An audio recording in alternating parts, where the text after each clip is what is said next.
Hi, I'm Charmaine, and this video production is going to talk about foods to help lower inflammation and stimulate better gut health overall. So I'll be talking about oils and different things that you can do and why it's important to have a good environment in your stomach and how it impacts your brain, as well as all the other things that go along with having a better immune system and how you can boost it through foods.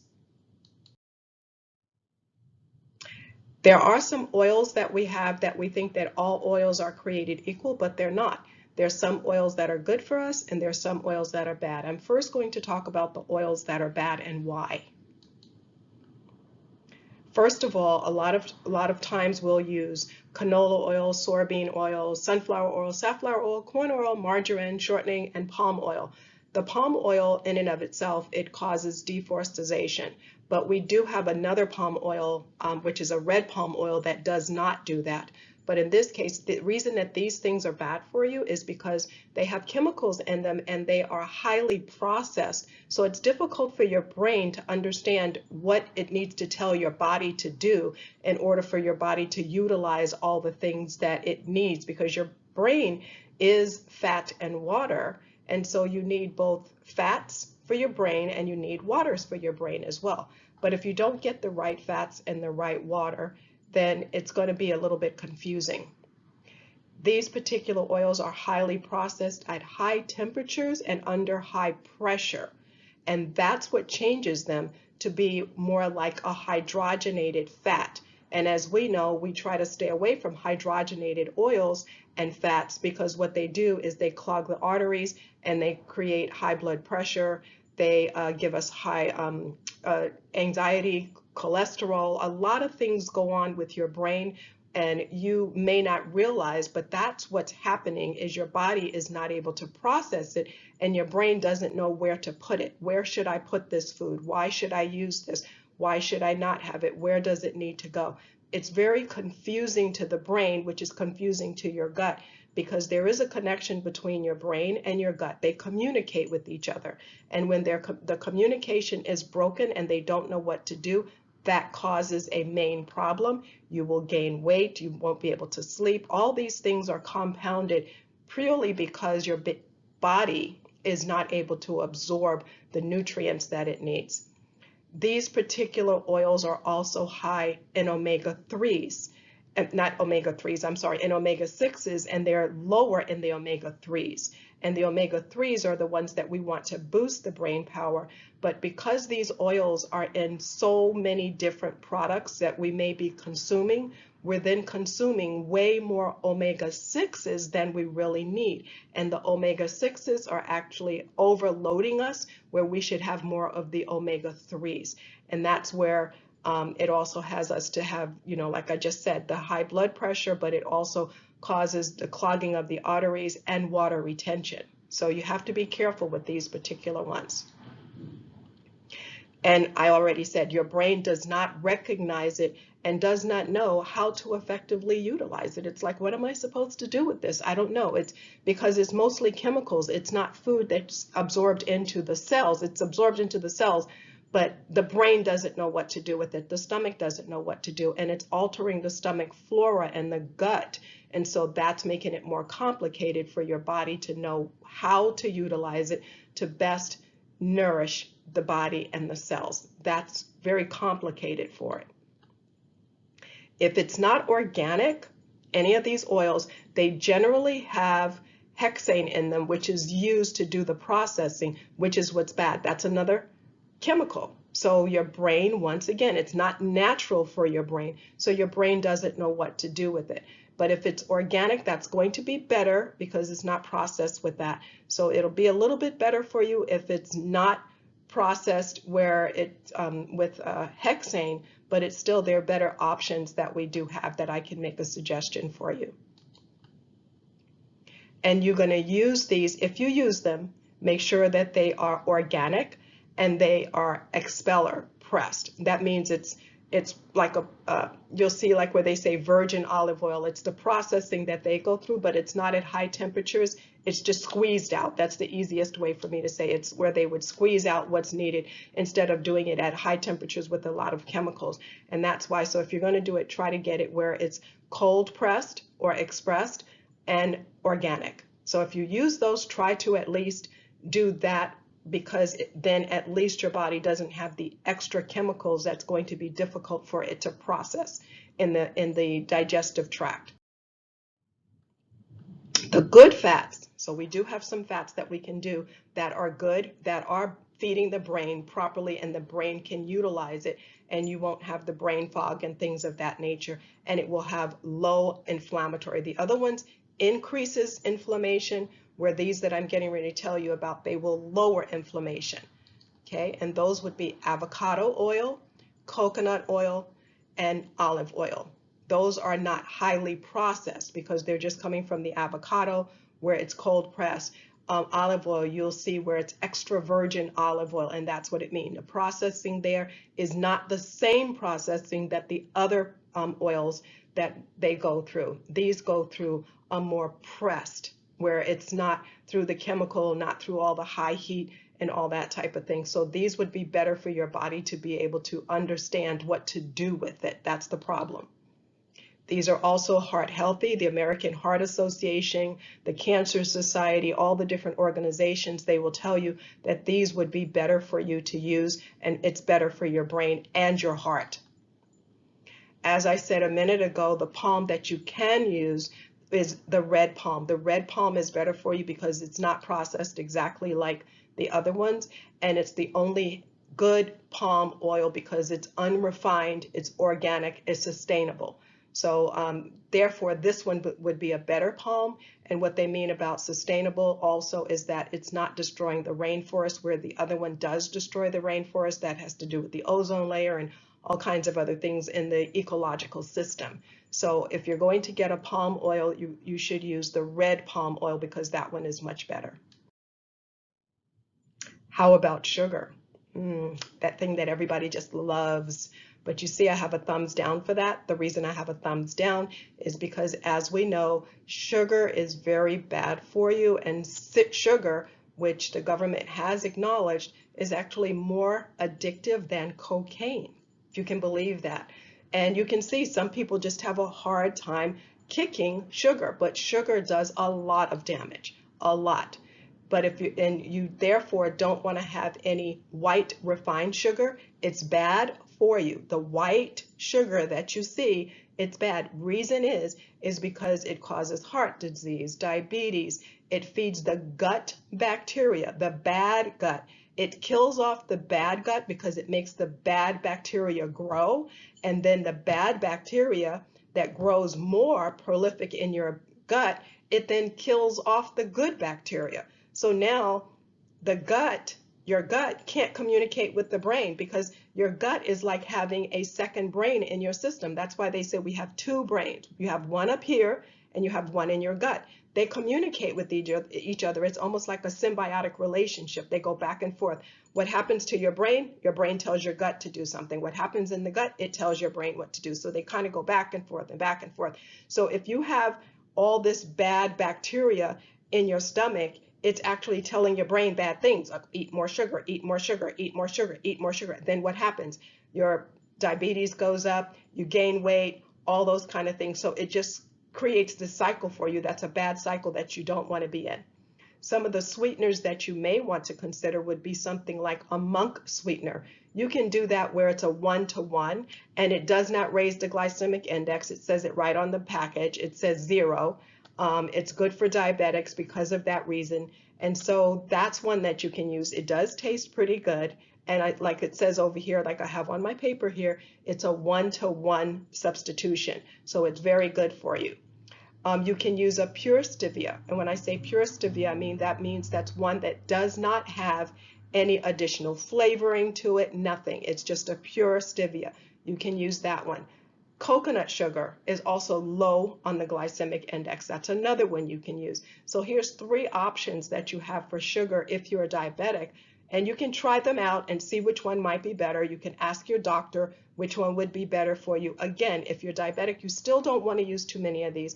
And even if you're not diabetic, you don't want to do too many of these because it still is a type of sweetener that's now going to feed some type of bacteria in your stomach. So you don't want it overboard because it may add too much of the bad bacteria if you eat too much of it. So you still want to minimize that, but it's better for you than the white refined sugar.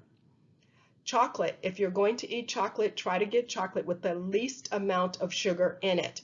And that would be the cacao, starting at about 85% because that's a small percentage of sugar. And then you can build your way up. The more you do not eat sugar, the more you will be able to eat the chocolate that does not have a lot of sugar in it. And it will actually taste sweet to you. It won't taste bitter, but it will taste sweet. But you have to eventually build your palate up to that. And once your system gets used to not having a lot of sugar, then you can do that. The ones that are toxic to your system are things like NutraSweet or Splenda, and the reason is because of the way it's processed. And another name for these two would be something like aspartame and sucralose. And that means they're just chemicals, basically. That's the bottom line. They're just basically chemicals. And again, like I said earlier, your body has a difficult time processing chemicals. It can process food, it can process water, it can process meats, vegetables, and all that. But when you have all these chemicals that are added, that's what changes your gut flora. And by changing your gut flora, it makes it more difficult for your brain to tell the rest of your body what it needs to do. That also increases inflammation. Gut flora, it's all about the gut. It's all about what's in the gut, which is your other brain. That brain is telling your body what it needs to do. So you have to realize that's what's going on here.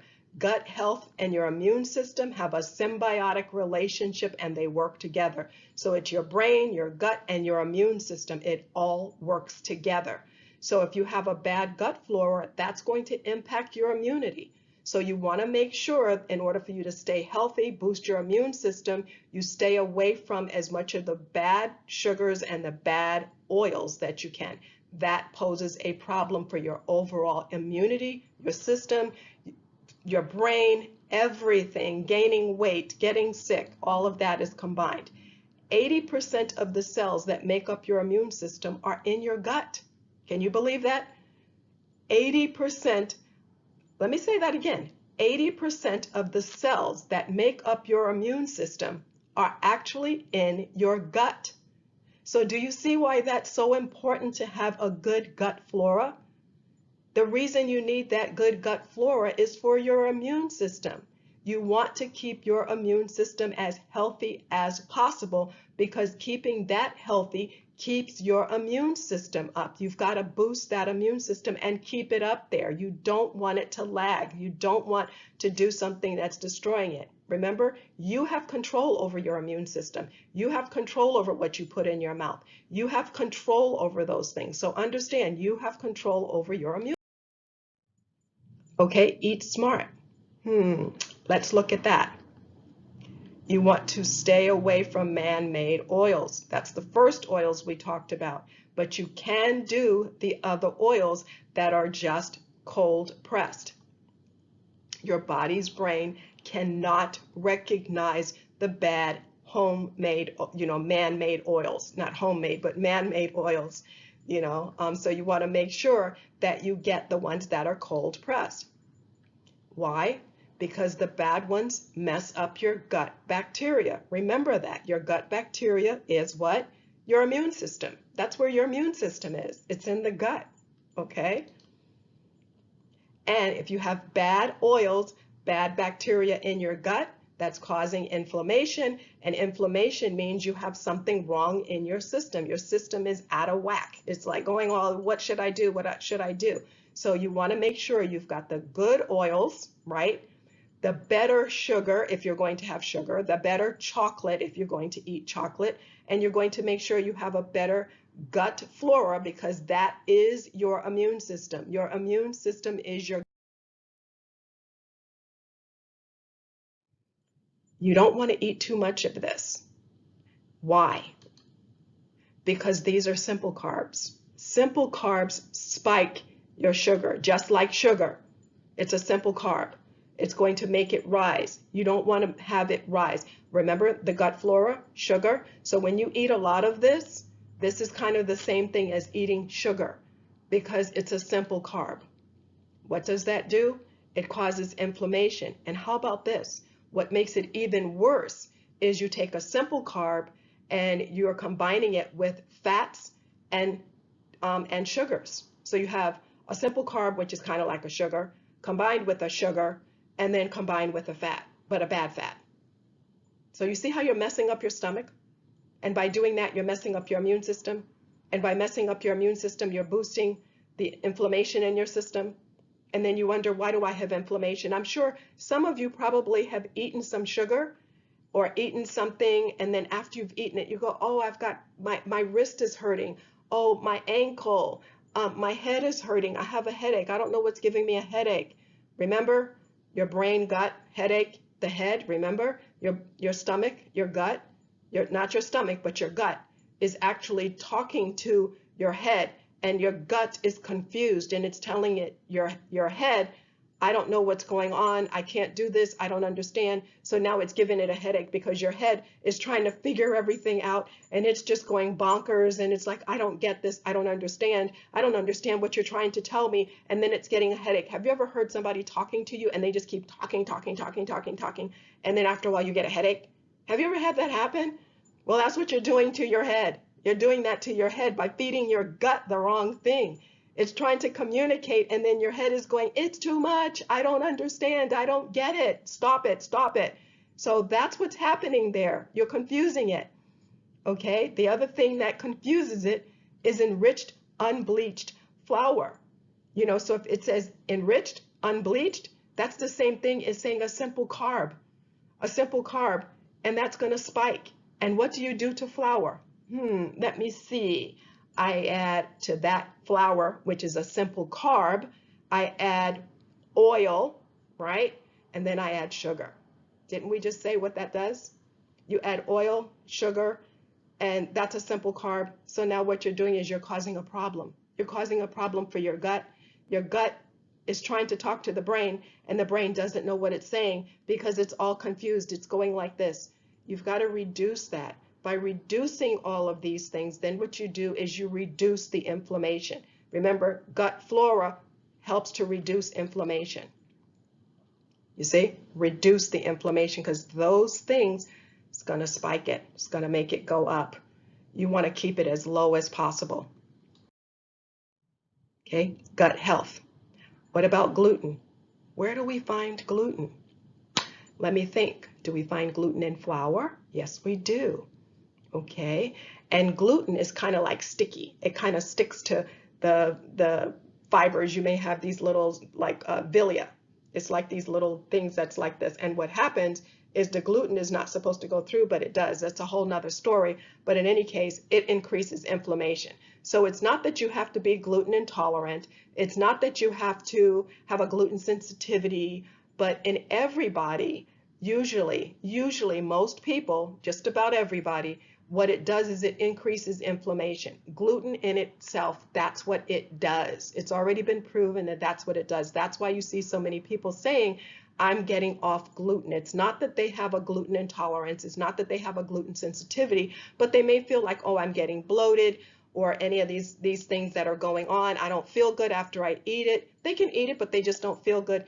You may get lethargic. You feel tired because remember, what is that doing? Inflammation, even if not gluten intolerant, I should say, you now are going to feel something from it. Sometimes you may feel it and sometimes you may not, but it's still creating havoc on your system. Remember, what are we talking about? What part of the system? We're talking about the gut. It's still having a major impact on your gut. That's where it's doing. And so that's why it would be better for you if you can minimize it. If you can minimize it, it's going to be better for you to go gluten-free and try to look at, if you find a bread, that has all the other things that's in it, like all the seeds and the nuts and the grains and everything. You want it to have a whole grain, the whole grains, not so much the gluten flour. It'll say gluten free. You can read the package. And then you also want to check for the sugar, and you want to check for the type of oil. So you want to check those three things. You want to make sure it doesn't have the gluten. You want to make sure that it's one of the healthier oils. And usually a lot of them now, what they're using is they're using the olive oil. So many of them now, they're using an olive oil rather than the sunflower, safflower, and any of those. And that's because they're overly used. Remember, they're highly processed. The bad oils are highly processed, and they're overused. The reason they're overused is because they're way cheaper. And because they're so cheap, they're just putting it in there. So it's not so much that they're concerned about your health, they're concerned about making more money. And the money that they're making is making you sick. And that's not to say that it's totally bad, because if you're going to eat it, what did I say? Try to get it where it's cold pressed and it's organic. It is going to be a cheaper product. It's not going to be as expensive. It's not going to be as expensive if you do the avocado oil or some of the other oils that I just said that were better, but you can still get it where it's a healthier option. You have it where the ones that are not organic and not cold pressed are going to be the worst because of how they are processed, and they're highly processed, and that's what you want to stay away from. You want your things not to be as highly processed. Okay, and I want to thank you for watching, and thank you so much for joining me. We look forward to seeing you virtually again next week and at one of our resource centers as soon as we can. Until then, stay active, healthy, and informed. And I'd like for you to comment below, like, share, and again, comment if you have any questions you would like for me to expand on any of this or something else that I talked about, anything.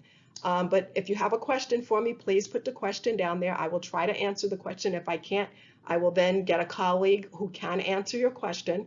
But I'd like for you to like it, share it, and by all means, I'm glad that you were able to watch this. I truly appreciate it. I do have a disclaimer, and I have an important message, and that is all information, content, and material of this video is for informational purposes only and are not intended to serve as a substitute for the consultation, diagnosis, and/or medical treatment of a qualified physician or healthcare provider. So you're going to check with them if you have any type of health problem. Okay, that's what I want you to do, because I don't know who you are. I'm giving you general information, and information can change at any time.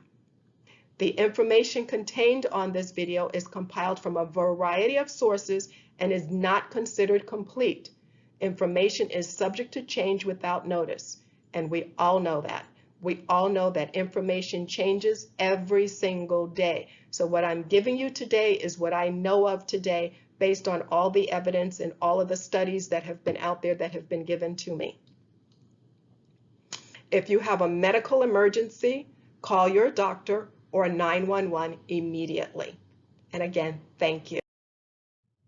And the credits, I've put this and compiled this together myself, and all pictures are royalty free.